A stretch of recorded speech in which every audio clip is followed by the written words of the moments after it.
Hi, hello everyone. I am Pravalika and welcome back to our channel Salvific.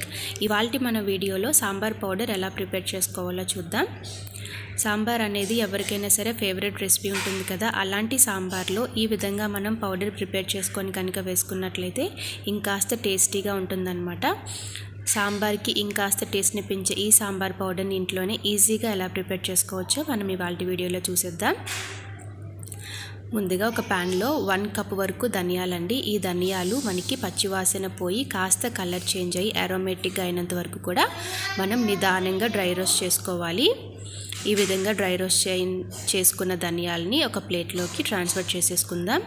తర్వాత అదే pan లో ఒక పావు కప్పు వరకు శనగపప్పు, ఒక పావు కప్పు కందిపప్పు పచ్చివాసన పోయినంత వరకు కూడా డ్రై రోస్ట్ చేసుకోవాలండి. ఇప్పుడు మనం వేసే ఇంగ్రీడియంట్స్ అన్నీ కూడా మనం డ్రై రోస్ట్ చేసుకోవాలి.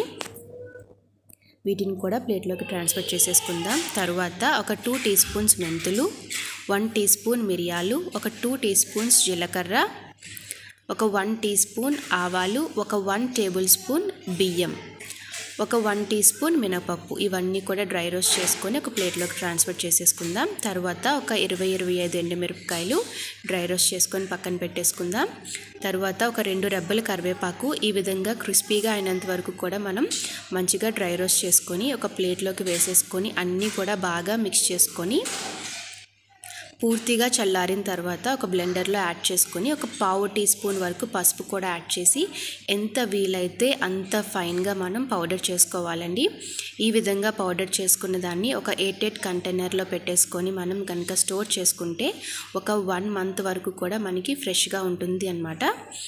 సో ఈ విధంగా ప్రిపేర్ చేసిన సాంబార్ పౌడర్ని మీరు ఎప్పుడు సాంబార్ ప్రిపేర్ చేసుకున్నా ఒక 2 to 3 టేబుల్ స్పూన్స్ కనుక యాడ్ చేసి చేసినట్లయితే చాలా టేస్టీగా ఉంటుంది. నేనైతే టమాటో రసంలో కూడా ఒక 1 టేబుల్ స్పూన్ యాడ్ చేస్తూ ఉంటాను. చాలా టేస్టీగా ఉంటుంది. సో చూసారు కదా ఫ్రెండ్స్, ఎంతో ఈజీగా సాంబార్ పౌడర్ని మనం ఇంట్లోనే ప్రిపేర్ చేసేసుకోవచ్చు. మీకు కనుక నచ్చినట్లయితే లైక్ చేయండి, షేర్ చేయండి, ఇంకా కమెంట్ చేయండి. Thank you.